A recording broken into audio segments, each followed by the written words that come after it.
to All In on Gaming, a CPI Thoughtcast podcast. I'm your host, Joseph Lohmann, and I'm joined today by a very special guest, Mr. Simon Thomas, the Executive Chairman of the Hippodrome, famous name in the UK. Tell me a little bit about the Hippodrome. Gosh, where do you start? The Hippodrome actually opened in 1900, 125 years ago last week. We actually had our 125th birthday party. And over that time, it's changed every generation, but it's delivered entertainment to London. It started as an indoor circus in 1900, dwarfs diving 60 feet into a big water tank, elephants swimming there, seals, sea lions, giants, pygmies, Charlie Chaplin, Houdini. 1909, water tank covered over, music hall, English premiere of Swan Lake, first jazz played in the country through to the Folies Bergère in the 1950s. And then it was turned into a venue called Talk of the Town. Think Stevie Wonder, Sammy Davis Jr., Ella Fitzgerald, Tom Jones, Cliff Richard, Judy Garland, Shirley Bassey, and on, all performed there. Then TV changed entertainment, and all that talent moved to TV, and then Hippodrome changed again, and became a nightclub called Stringfellows, which was really famous in the 80s. 90s, it was a pretty good nightclub. By the noughties, it lost its way, and 2005, two things happened of relevance. One, it lost its alcohol license, so ended days as a nightclub. And two, casino regulations changed to say for the first time casinos were allowed to be fun. And the ban on advertising and promoting and ban on live entertainment were all lifted. And for the first time you could walk in without being a member. So it changed it into an incredibly well-located building that had a purpose by turning into a casino. I thought so anyway. So got the building in 2005, took 3.5 years to get planning and permits, just over 3 years to rebuild, and opened in July 2012. And now it's something which is actually, it's a brilliant example of what can be done with a casino license in the UK. Because of all the old restrictions, a lot of casinos are stuck in their ways of doing things, or their legacy properties. But we've actually are seen as a shining example of what you can do, because it's not just casino. It's 80,000 square feet, 8,000 square meters of adult fun. It's a wall of security. We don't mess around with security, we've got lots of cash in the building. And we don't allow drunks in. But we have 9 bars. We have 2 of London's best restaurants. We have one of London's top stage shows, Magic Mike Live. We have some of the best gaming in the country. We have some of the best poker tables in the country. And so we've got a whole family of different attractions for grown-ups to come and enjoy. And the sort of demonstration of it, does that work or not? There are 120 casinos in the UK. We have 11% of the market in one property. Wow. There are 20 odd in London. We have 1/3 of London's admissions. So it's popular with customers. It's popular with the local area because we're a really good neighbour and we draw huge amounts of people into the area, and it makes money. So it's so far so good. And it's a beautiful building. I've been in it. I love the architecture. You've done a great job of. Thank you. The architect was a man called Frank Matcham, and he did 160 theatres between 1880 and 1920, and he's really well revered in the theatrical world, because some of England's best theatres are Matcham theatres. And when I got the building, the outside is stunning, and we've restored it and cleaned it and done everything you need to, but the interior was actually in a bit of a mess, and most of the Fibers Plus work had been stripped off over the years, and I actually wanted to restore the original Matcham atrium, and that incredible view, and when you walk in you get that, wow, I was not expecting that. The wow moment. But part of the interesting side of the redevelopment was to build on the past, not rely on it. And it could have been too easy to make it a bit chintzy and old-fashioned and whatever. But actually, when you go in, hopefully you feel there's lots of great experiences to explore. And so that brings me to the point. It's a beautiful old building, number one. But that alone isn't going to get you 11% of the market in the casino industry. You've done more to make it more than just a casino. How have you reshaped what a casino could be, should be in Great Britain? Yeah, a lovely question. So we had a head start because everyone knew the building. Its location is phenomenal. 250,000 people a day walk past on weekends. And with the history it's had, it's really well known. But the first challenge we had was everyone knew what it was, but they knew it wasn't a casino. So we had to introduce people to the concept of it becoming a casino. The second problem we had was everyone knew what a casino was, and with the old British regulations up to 2005, casinos were small and really very limited in their offering. They really were just a gaming room and a small bar, small restaurant, really aimed at gamblers. Mm-hmm. And we were coming at it from the sort of the modern international style casino, the Vegas approach, where it's a building that has a casino in, but it's got a whole host of other entertainments. And it's taken a while to get people to understand that. But when you put in one of London's best Chinese restaurants, on TripAdvisor there are 21,000 restaurants in London. Our steakhouse is number 150 and our Chinese is number 37. Amazing. When you put in a show like Magic Mike, we're in the press all the time. The coverage we get, the normalization of the building by people going, yeah, I know the Hippodrome, I've been there, is just off the chart. Our TikTok account for Magic Mike has 3.1 million followers. I don't think there's any casino in the world that has a social media account with that many followers. And okay, it's focused on Magic Mike, but it's still one of our products.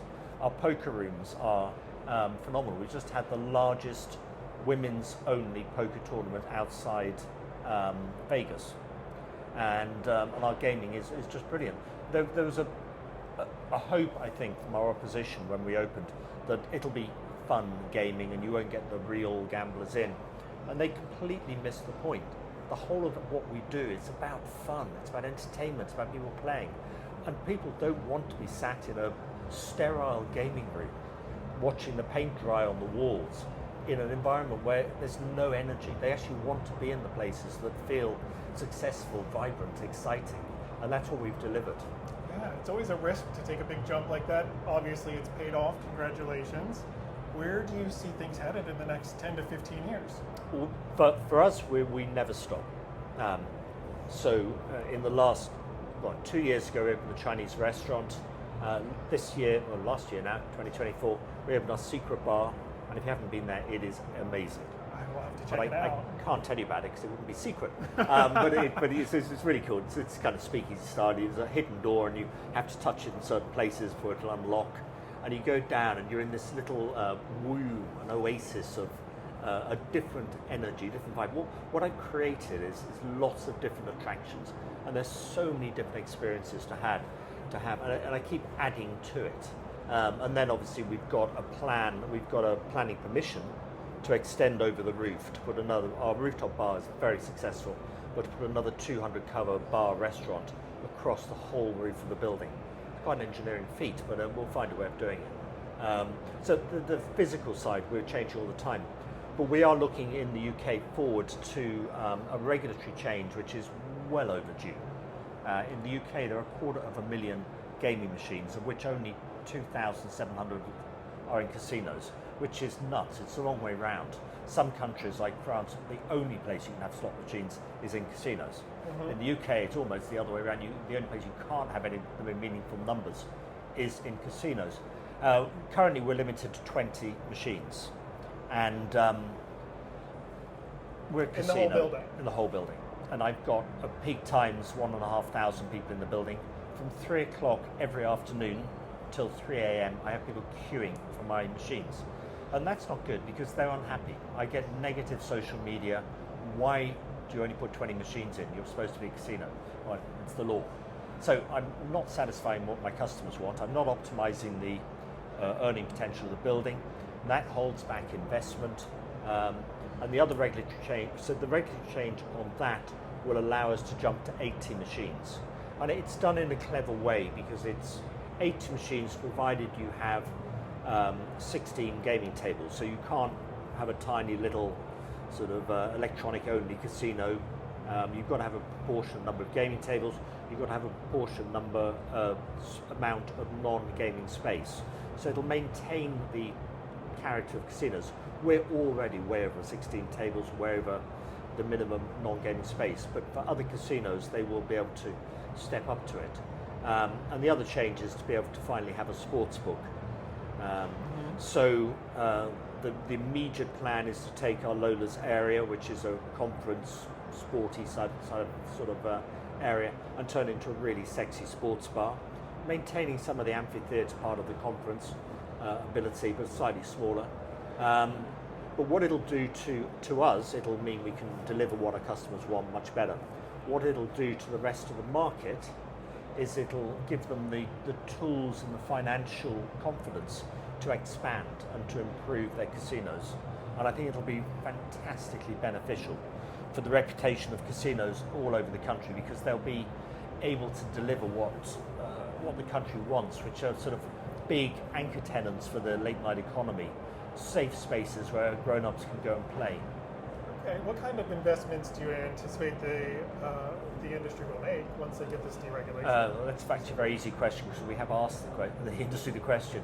A third of $1 billion is waiting on the deregulation, and it's very well advanced. It's gone to government right round. We've had agreement from the government in principle, or they call it a white paper. They then have to get into departmental clearance, which is this right around, and that is either just finished or finishing, and there's been no adverse reaction. The next stage is thankfully only secondary legislation. It doesn't have to be debated, but it'll be these statutory instruments, and they will be laid in March or April, and then we'll actually be able to have machines on the floor in June. And for us, it's an easy change, because we will be able to introduce them relatively quickly. We're already doing the sports bar, so that'll come in. For others where they don't have enough gaming tables or enough non-gaming space, they've got the opportunity to invest and improve and expand their premises. So some will be able to go straight away, some will take time, and there will just be a continual positive message of these. Now, obviously, we need to take people with us. We need to take the government and the regulators with us, and we need to deliver on all the stuff we do well, which is making sure people have a good gaming experience. And a good gaming experience does mean not being harmed. So we have to maintain all of the responsible measures that we do really well. Sure. Listening to you talk, I think there's some parallels between the transition that you went through to really make it more of a fun destination, not just an old traditional casino, and the transition that a lot of Las Vegas casinos went through. Is this deregulation going to allow others in the industry in the UK to make that transition like you have? Oh, definitely. It'll give people a reason to do it. It's that financial confidence, because casinos are incredibly highly taxed. Our maximum tax rate's 50%. We have a lot of staff, we have a lot of costs, and then we are, at the moment, our hands are tied with one of the products which is popular with customers, which is available in the high street in so-called arcades, where they call themselves casinos, which is annoying me. But once we're allowed to have more of those, it'll give people more confidence on their income, more ability to deliver what the customers want, and then that will lead to them investing and improving their whole product offering. So we actually want people to sort of aspire. I don't think anyone will quite get to the Hippodrome, but we want people to aspire to actually deliver that sort of experience to customers. Yeah, you're certainly a leader in the field when it comes to the fun economy, as we've been calling it. Yeah. And I get the sense that you'd be very proud to see others follow in the same path. Tell me a little bit about the fun economy. Like, what does that mean to you? How would you describe that?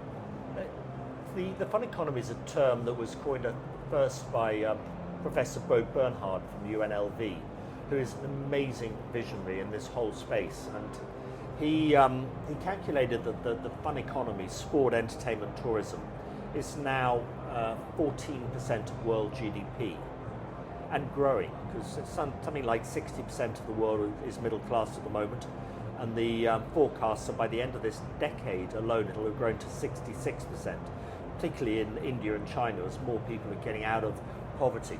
All of that means they have more disposable income. At the same time, take retail. You've got town centres where retail's been massively in decline. It's much more convenient to shop online. It's better for the retailers to sell their products online. It's better for banking to be online, etc. So town centres are now really changing, and they're changing towards a fun economy.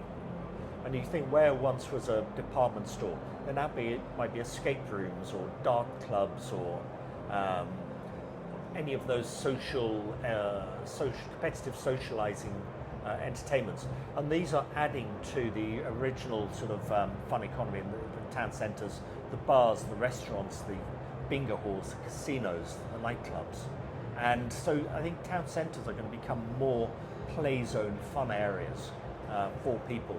And they need big anchor tenants like us. We are the anchor tenant equivalent to the department store was to a shopping centre. And I'd imagine with the increase in online gaming, it's important for land-based casinos to really look at how they provide this entertainment factor. It's one of the differentiators, isn't it?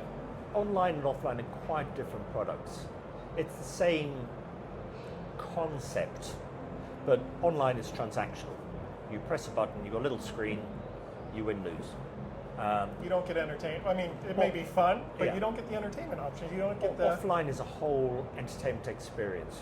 Right. It's all about socializing. It's mental stimulation. You meet people. The way the nightclubs, something I love with the Hippodrome, is the amount of people that have had a great social experience there. I was on the balcony the other day and looking down. There were a old couple looking down and chatting to them, and we got engaged here 50 years ago this week, and that is happening now. People are meeting in the Hippodrome. They're starting to go out with each other. They're getting engaged in the Hippodrome, and we are a massive social centre for people to actually get out. We're also places people are quite lonely in this world.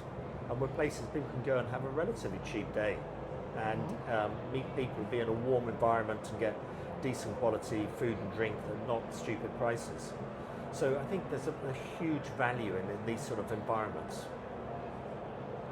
What technical innovations are you expecting to see come down the pike? There's lots of tech coming up all the time, and the trick is to pick the ones that actually make the customer experience better. And there's a few things that we're doing and playing with which definitely make the customer experience better. One, in terms of player protection, face rec. Very simple tool, recognizing customers as they walk in, and if they are excluded or have been excluded by us, then we want to know and stop them early on, which is great. And I think that as a technology will grow. And there's a lot of talk about artificial intelligence, and there will be applications. I'm not one that takes a technology and tries to find a problem for it to solve. I wait till I've got a problem and then try to find the tech to solve it. And I'm meeting some guys later that claim that they've got AI that can analyze body language on a table to see if people are behaving in a way that indicates they might be cheating. And things like that. And I think that tech will come through over time. Payment methods is a big hot topic at the moment because the way people spend money has changed massively over the last 6 or 7 years. And our regulations, as ever, are lagging it. Casinos are one of the few places in the UK where you have to use cash. Nearly everywhere else you can use your card. So we've kind of innovated around it. You can buy gaming tokens or tickets with your debit card, with your Apple Pay and things like that. So we've almost developed our own currency within the building beside chips, and we've got our app where you can do cashless onto the app. And over the next year or so, we'll have it fairly fluid that you can download onto your app and spend that anywhere in the building, or buy a gaming ticket and spend it anywhere in the building. So we'll find ways around it. There's a lot of talk of being able to go to a gaming machine, and tap it with your phone. I don't think that's a solution at the moment. It's not necessary in the casino environment. More in a pub environment to be useful, but the commercial side of it does not work. The costs of putting money on and off the machine are prohibitive at the moment. So that's a solution that just won't economically work. So there's lots of stuff happening all the time. It's also with tech, it's also knowing what to avoid and not waste your time on. There's a brilliant, I think it was Apple, mantra, which is eliminate all unimportant opportunities. And tech is some great opportunities, but some of them are just time wasters. When they came out with augmented reality and virtual reality, everyone was trying to find an application in a casino for it. And actually, you don't want virtual reality in a casino. The casino is your alternate reality. It's where you go to play. It's where you dress up and you become James Bond for the day, or Victoria Coren, or whoever. You have this sense of mimicry, I think the word is. Virtual reality, but in person. Yeah, but you've left your reality. You've left your job, your home environment, which is however it is, and you've walked into another room, and you're allowed to be the Cincinnati kid for the evening, and just have fun. And you can have those experiences, and you share those experiences. I don't know if you'd play blackjack, but I love blackjack, not because I know the game works, I know I'm going to spend money over time, but you get little highs and lows. But when you've got a good group of people around the table, you have a laugh. It's fun. And you chat, and then you have an hour with these people, you don't know who they are, you make friends, and some you make heaps, some you don't, but it just, you have that shared buzz. Excellent. One more question about the deregulation. Yep. Do you foresee any changes for your customers in a perhaps challenging way? Is this going to impact their experience with you, or just make it better? Everything we do impacts on our customers, and we actually think our thought process starts with how do we want our customers to feel, and we build from that, because we've got that mindset that is deliver what the customers want, and they will be happy, clearly. Otherwise it's no fun. And it's little things. Sometimes it's removing non-negative, stupid things like our last door in the loo. You don't have to pull when you just wash your hands. You just push the door. It's so simple. It's removing a non-negative. One of the negatives of the customer experience at the moment is having to queue for a gaming machine, or being on a gaming machine and being frightened of leaving it, because if you go to the loo, somebody else might grab your machine and you can't get back on. So I think in that respect it'll be very good. In terms of its change, and change it's not just good for your business, it allows you to meet the customers' totally demands, expectations, coming in a from better way. how do we want the customers to feel. But equally it will be a change, because we'll be moving boxes around the building, we'll be taking out some electronic roulette, so we'll change the energy and atmosphere of the building. So everything we'll do will be thought through and done in stages, and will involve customers, so just to make sure we take them with us. Because people don't like change necessarily, they get used to a way of doing things, and when you've moved their box that they've been coming to and playing for the last few years, and you put a different box there, then you get a bit of resistance. So we've got to actually sort of demonstrate to the customers that it's going to be better for them. Sports bars are no-brainer. We get a lot of people coming in going, I'm watching the NFL tonight, where can I put a bet on? Well, you can't. You have to use your phone. Well, I want to play cash. I want that feeling of going to a counter, giving the money and getting a ticket, the whole experience of that. And so we'll be able to deliver those. In terms of negatives, I don't foresee any, because we're only delivering products that exist already. We just have been able to put them in the building in sufficient quantity. So I think it's kind of a win-win. That's good. You never want laws that are bad for the people. No. Once the law gets signed, once the deregulations go through, how long will it be until people can start to see the effects of it? Some of the effects will be immediate. So say the law... You're already making plans for, you're ready to go. Yeah, we're ready to go. The sports bar we are developing now. Okay. We're about to sign off the final plans, and that doesn't depend on the timing of the deregulation. But the gaming machines, meeting some of the manufacturers here, like Light & Wonder, are developing machines for the UK. We currently only really have two suppliers, Novomatic and IGT, and the increasing size of the market will mean we'll have more manufacturers, more choice for the customers. Games they're used to playing in other countries and other environments we'll be able to have in the UK. So they're pretty well advanced. IGT have got their machines working, so we'll be able to order them as soon as the regulations are signed off, and introduce them within the first day, week, whatever. Excellent. One last question, then You I'll said let that you a go. few times. I know. One final question I always love to ask. You are a passionate member of the gaming industry. It's clear. From this conversation, it's quite clear. What's your favorite part about it? What do you enjoy the most? Making people smile, delivering incredible experiences. I get a kick out of people being happy. And it can be as simple as I've got a lovely member of my wait staff, a lady called Maria. She's from the Ivory Coast. She arrived in Hippodrome. She spoke almost no English, and she was a barback, just moving stuff around. And my French is reasonable, but used to be a lot better. But she spoke to me in French, and I managed to reply. And she was saying, "Could you get English lessons?" And so I said yes. And we gave her English lessons. She's developed professionally. She's now a waitress. Her English is excellent. She's now studying at university, doing psychology, and that was her dream. And I've enabled her to actually deliver on her potential. And that's one example from the staff side. From the customer side, it's when people walk in and go, "Wow, that was so much fun," or "That was the best steak I've ever had," or "Magic Mike, oh my God, when can I come again?" And it's creating experiences. When you look at a lot of the research now, buying stuff makes you less happy. You buy a new phone, you've got the anticipation of buying it, but as soon as you've lost your £1,000 and you've now got this, that's the high point. From then on, there'll be another model of it coming out, or it'll get scratched, and stuff becomes a liability, and you're worried about being stolen and all this sort of stuff.